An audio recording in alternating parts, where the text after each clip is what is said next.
বলছে রাজাকার।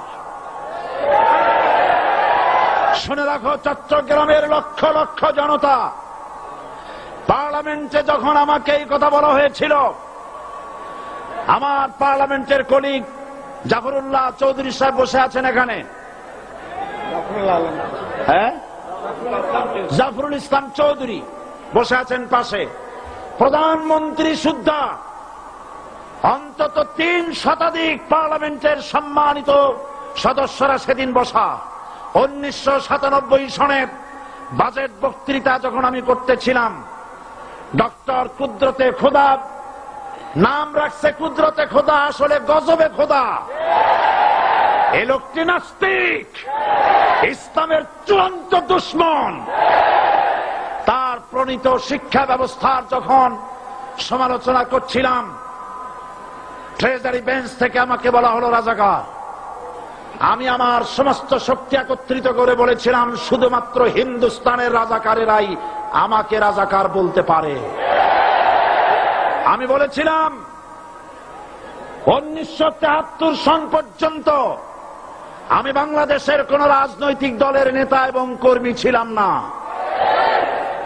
আমি রাজাকার নই। আমাকে রাজাকার বলে যদি তাকেও প্রমাণ করতে না পারে, 10 কোটি টাকার মানহানি মামলা দায়ের করব। আমার এই বক্তব্য সারা দুনিয়া শুনেছে। পার্লামেন্টে আমার এই বক্তব্য রেকর্ড হয়ে আছে।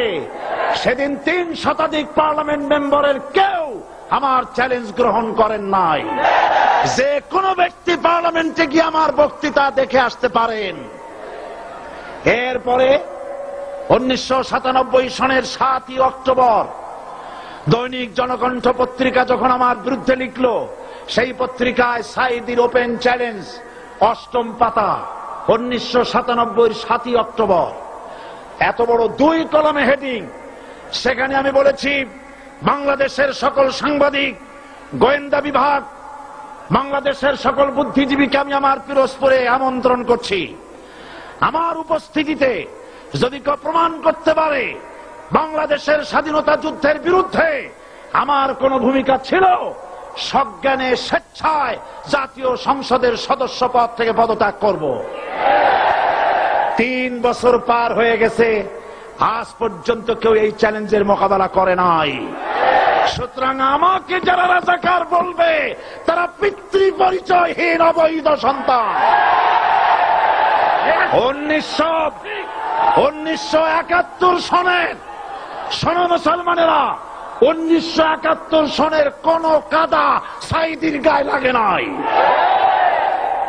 আমাকে রাজাকার বলে জনগণ থেকে বিচ্ছিন্ন করবা, জনগণ থেকে আমারে বিচ্ছিন্ন করা যাবে না।